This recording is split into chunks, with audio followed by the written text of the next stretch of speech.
사람하고 한번 인사 한번 해볼까요? 오늘도 예배 자리에 나오신 것들을 환영합니다. 네, 함께 예배할 수 있어서 감사합니다. 네, 우리가 매주 혹은 매일 하나님을 찬양하면서 살아가고 있죠. 우리가 찬송을 하는 이유가 무엇인가요? 그냥 노래가 좋아서? 아니면 심심해서? 아니면 즐거워서 우리가 찬송을 부르는 게 아니죠. 이 찬송이라는 것을 이 노래를 붙여서 찬송가로 부른 것은 아마도 히브리 사원에서 이 시편을 부르던 간습에서 비롯된 것으로 보여요. 하지만 우리가 시편을 보면 알겠지만 이미 다윗의 시대에 또는 모세의 시대에 하나님을 찬양하는 노래를 불렀고, 그리고 악기를 연주하고 그렇게 하나님을 높이는 것들을 볼 수 있죠. 다시 제가 처음 했던 질문 돌아가서 우리가 하나님을 찬송하는 이유가 무엇인가요? 하나님의 영광을 위해서. 네, 맞습니다. 하나님과의 관계에서 우리가 하나님을 높이고, 기도도 마찬가지인데 하나님께 영광을 돌리고, 또는 내가 감사한 일이 있어서, 또는 애통한 일이 있어서, 또는 간절함이 있어서, 또는 나에게 행하신 그 하나님의 일하심을 찬양하려고 여러 가지 일에서 또는 일상에서 예배 때에 우리가 하나님을 높이고 찬양하는 것이죠. 찬양이 무엇인가? 우리가 이것을 한번 생각해 보면서 오늘 본문을 한번 들어가 보고자 합니다. 오늘 우리가 읽은 이 시는 특별히 하나님을 찬양하는 시인데, 특별히 창조주이신 하나님, 그리고 이 창조하신 그 만물을 바라보면서 하나님의 영광을 찬양하고, 또 하나님께서 우리에게 주신 그 말씀, 율법을 가지고 찬양하고 있어요. 우리 시편을 보면 하나님을 찬양하는 내용들이 많이 나와 있는데, 왜 시편은 그렇게도 하나님을 찬양하는 걸까요? 대부분의 성경은 하나님께서 우리에게 주시는 말씀인데, 시편을 보면 하나님을 믿는 자들이 하나님께 나아가는 반응을 그리고 있죠. 그래서 하나님을 찬양하는 장면을 그리고 있는데, 이것은 하나님을 믿는 자들에게 너무나 당연한 일이기 때문이에요. 그러니까 하나님을 믿는다 하면서 하나님을 찬양하지 않을 수 없다는 것이죠. 우리가 하나님을 만난 자들의 당연한 반응은 첫째가 두려움이고, 둘째가 찬양이거든요.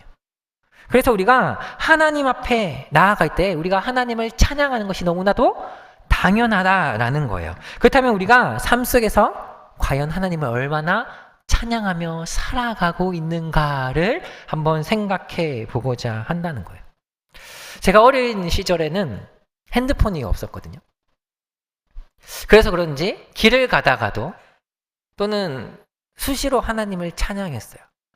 교회 자주 왔는데, 교회 와서 하는 게 놀 게 없으니까 찬양하고, 누나가 반주를 하면 말도 안 되는 곡을 이어 붙여가면서 찬양하면서 그렇게 놀았던 기억들이 있어요. 우리가 얼마나 하나님을 찬양하면서 살아가고 있는가라는 거죠. 특별히 우리가 기도할 때 어떤 기도를 하죠? 하나님을 찬양하는 기도를 드리고 있는가라는 거예요. 하나님께 감사한 기도 많이 드리고, 하나님께 구하는 기도 많이 드리지만, 우리가 정말 하나님을 높이고 하나님을 찬양하는 기도를 드리고 있는가라는 것이죠. 많은 그리스도인들이 이 주님의 날에, 주일에 예배 시간에 찬양 부를 때를 제외하고 하나님을 잘 찬양하지 않는 것 같아요. 특별히 감사하게도 찬양팀을 섬기시는 분들은 아마 주중에도 이 콘티를 가지고 묵상하고 찬양을 듣겠지만, 그러나 우리가 일반적인 예수 그리스도를 믿는 자들이 평소에 얼마나 하나님을 찬양하며 살아가고 있느냐라고 물으면, 여기 계신 대부분의 성도님들은 하나님 찬양하고 살아가고 있습니다라고 답하겠지만, 저조차도 확실하게 전 날마다 늘 하나님을 찬양하며 살아가고 있다라고 말하기가 쉽지 않은 것 같아요. 우리의 삶을 하나님의 뜻 가운데 살아내는 것, 이것이 하나님을 찬양하는 일이 될 수 있어요. 하지만 그것뿐만 아니라 우리의 생각으로, 우리의 마음으로, 우리의 입술로 하나님을 찬양하며 살아가는 것, 이것이 매우 중요하다라는 것이죠. 오늘 본문을 통해서 우리가 어떻게 하나님을 찬양하며 살아가야 할 것인가를 한번 살펴보고자 합니다. 특별히 우선 오늘 시편은 다윗의 시라고 나와 있거든요. 이 다윗이 창조주 하나님을 찬양하는데 마치 세계가 살아있는 것처럼 의인화라고 하죠. 살아있는 것처럼 하나님을 찬양하고 있어요. 1절에서 보니까 하늘이 하나님의 영광을 선포하고 궁창이 하나님의 하신 일을 나타내는도다. 그러니까 우리 하늘을 보니까 어때요? 하나님을 찬양하고 있다는 거예요. 하나님의 영광을 돌리고 있다는 거예요. 우리가 하늘만 봐도 하나님을 높이지 않을 수가 없다라는 것이죠. 하늘의 존재 자체가, 우주의 존재 자체가 하나님의 계심을 전파하고 하나님의 영광을 끊임없이 나타내고 있다는 것이죠. 우리 하늘을 보면서 와 진짜 아름답다라는 생각을 해보셨죠?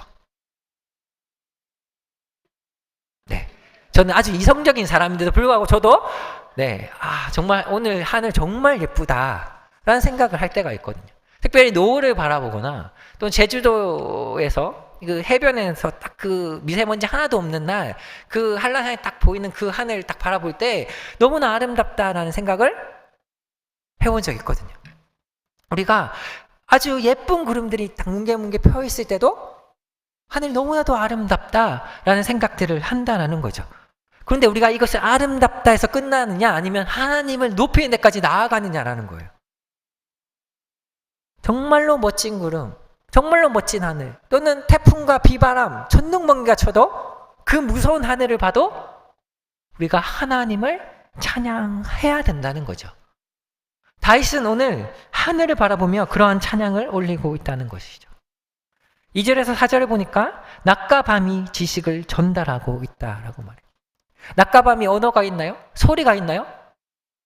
그렇지 않은데도 불구하고 역설적으로 오히려 하나님의 살아계심을 나타내고 있다라고 시적으로 표현하고 있는 거죠. 실제로 수많은 시인들이 자연을 보면서 조물주를 예찬하거든요. 하나님을 믿는 사람이든 믿지 않는 사람이든 하나님을 예찬하는 시들이, 조물주를 예찬하는 시들이 너무나 많이 있잖아요.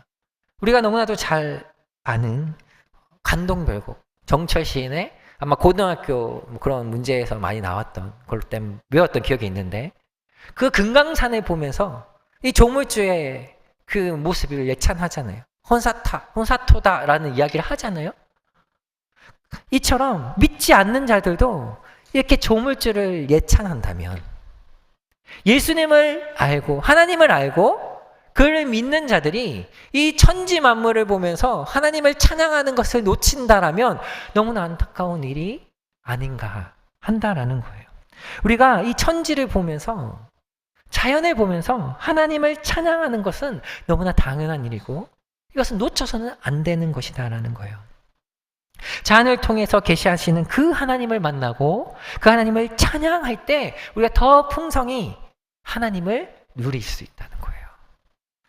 이제 4절 후반절부터 6절을 보면 창조물 중에 하나인 태양을 통해서 하나님의 영광을 찬양하고 있어요.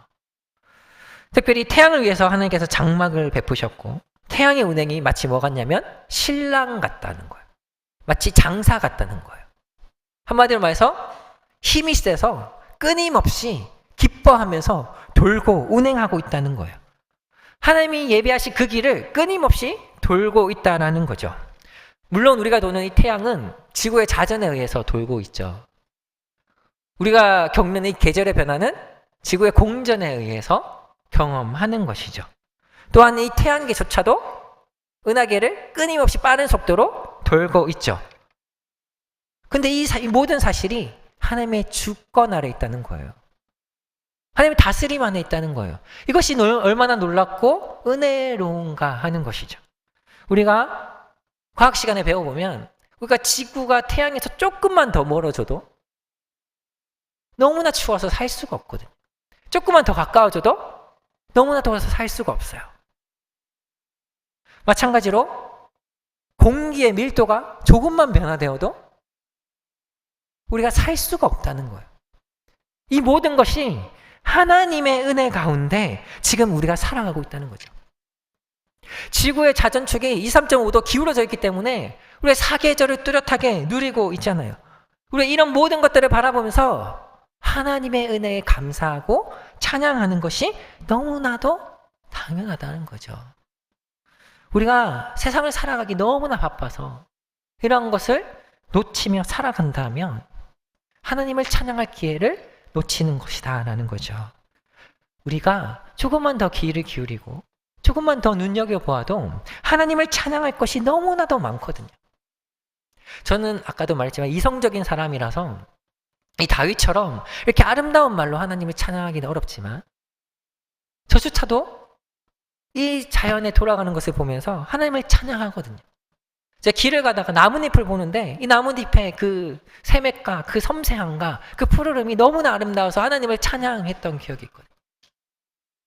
우리가 자연을 보면서 여유를 가지고 하나님을 찬양하며 살아가는 이 기회를 놓치지 않고 그 은혜를 풍성히 누리는 저와 여러분들 되기를 축원합니다. 이제 7절부터 하나님의 특별 계신 말씀, 율법을 통해서 하나님을 찬양하는 장면이 나오고 있어요. 이 여호와의 율법은 완전하여서 영혼을 소생시킨다고 말해요. 그러니까 영혼을 살린다는 거죠. 그리고 확실하여서 우둔한 자를 지혜롭게 한다는 거예요. 그리고 또 정직해서 마음의 기쁨, 그러니까 참 만족을 주고 순결하여서 눈을 밝게 한다라고 말을 하고 있어요. 하나님의 말씀은 우리를 살리는, 소생케 하는 그런 말씀이에요. 우리를 예수 그리스도께로 인도하여서 세상의 그 어떤 것보다도 지혜롭고 세상의 그 어떤 것에서도 채울 수 없는 참 만족과 기쁨을 준다는 거예요. 이것을 믿으신가요? 그렇다면 우리가 하나님의 말씀을 가까이 하지 않을 수가 없겠죠. 하나님의 말씀이 그 어떤 것으로도 채울 수 없는 참 만족과 기쁨을 주는데 어떻게 말씀을 가까이 하지 않고 듣지 않을 수 있을까라는 거예요. 왜 10절 한번 읽어볼까요? 시작. 더 사모할 것이며 꿀과 송이꿀보다 더 달도다. 아멘. 하나님의 말씀에 가치를 매길 수 있을까요? 세상에 그 어떤 것을 준다고 해도 바꿀 수 없는 것이 하나님의 말씀이죠. 시편이 쓰여졌던 시대에 가장 귀한 것 하면 금이거든요. 그러니까 금보다도 하나님의 말씀이 더 가치가 있어요. 오늘날로 치면 다이아몬드보다 더 값비싼 것이 하나님의 말씀이라는 거예요. 세상에서 가장 비싼 게 뭘까? 제가 인터넷에 한번 찾아봤는데 레드 다이아몬드라고 나오더라고요. 경매 기록, 워낙 희귀해서 경매 기록조차 나오지 않던데 최근에 경매되었던 2016년에 경매되었던 블루 다이아몬드 오펜하이머가 보니까 770억 정도에 경매되었다고 해요. 그런데 이런 보석들을 가지고 아마 있으면 저 불안해서 잠을 못 잘 것 같은데 이런 것을 준다고 해도 바꿀 수 없는 것이 바로 하나님의 말씀이라는 거죠. 그만한 말씀이 우리에게 가치가 있다면 우리가 이 말씀을 어떻게 대하겠느냐라는 거예요. 여러분이 가장 좋아하는 음식이 뭔가요? 제가 어떤 음식 좋아한다고 하면 저희 아버지가 신방 때마다 그런 음식이 나온다고 하더라고요. 저희 아버지가 포도가 좋아한다고 했다가 신방 때마다 포도가 나왔다라고 이야기를 하시더라고요. 제가 어떤 음식을 특별히 이야기하지 않겠지만 우리가 스트레스를 받으면 막 매운 음식을 찾기도 하고 또는 제가 태국에 단기 선교를 갔던 적이 있는데 한 달 정도 있었거든요. 근데 갔다 온 이후에 계속 태국 음식이 떠오르더라고요.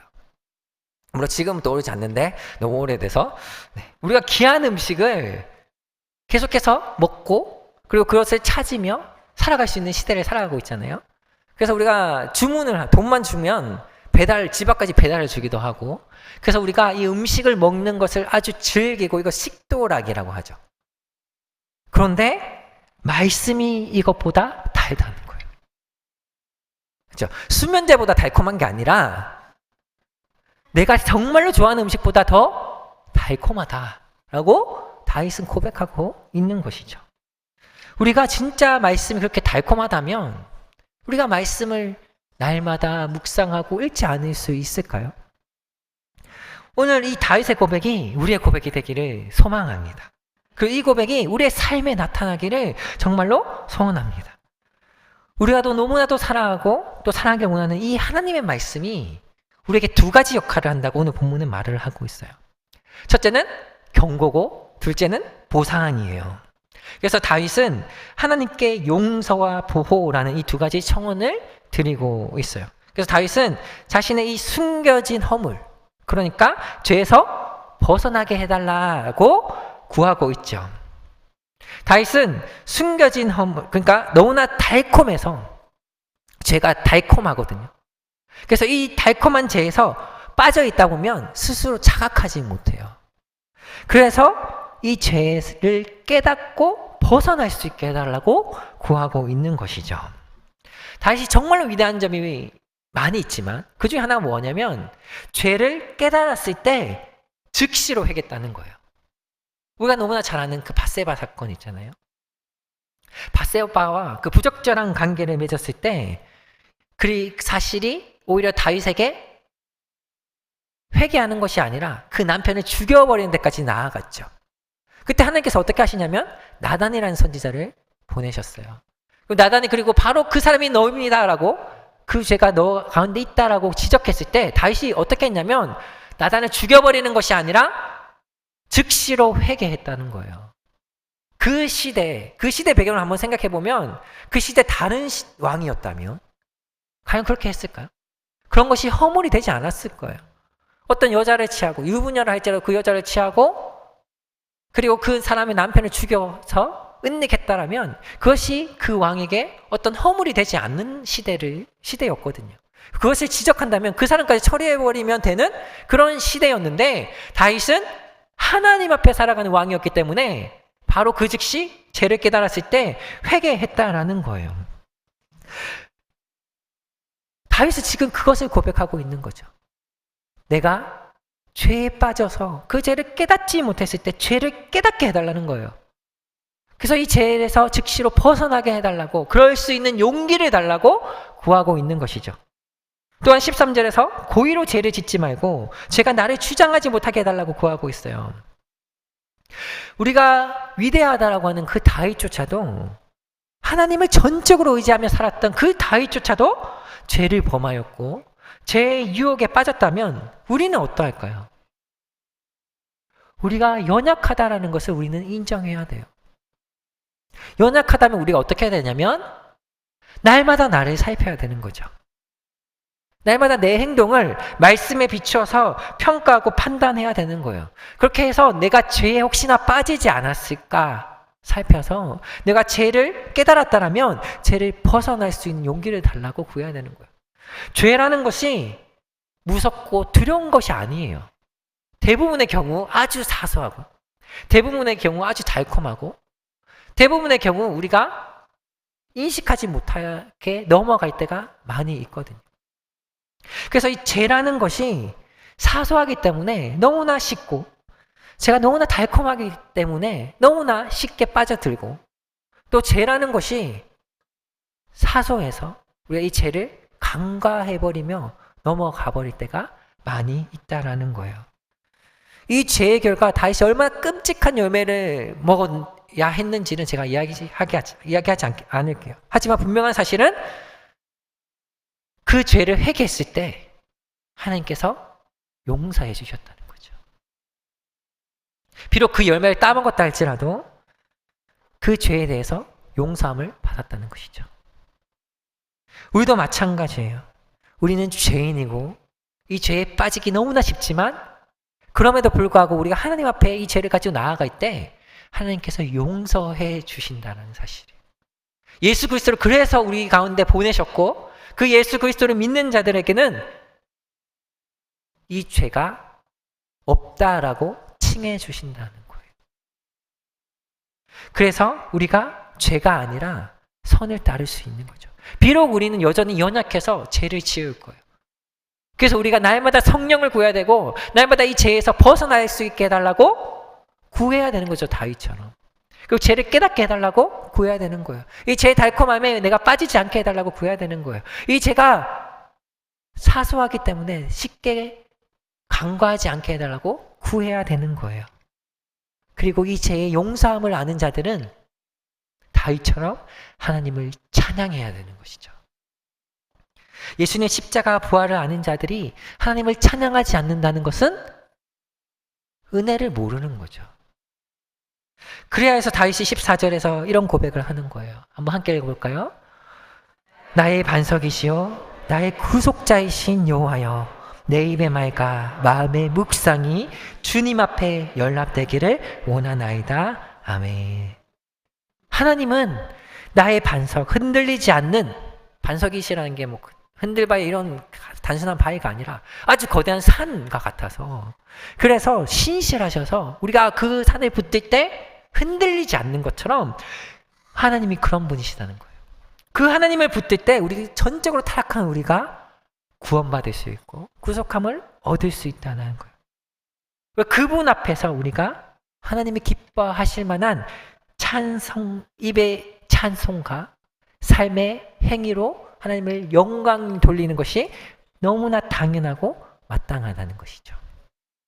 아마 여기 계신 분들 중에 정말 힘들고 어려운 상황들 가운데 있는 분들도 있을 거라고 생각합니다.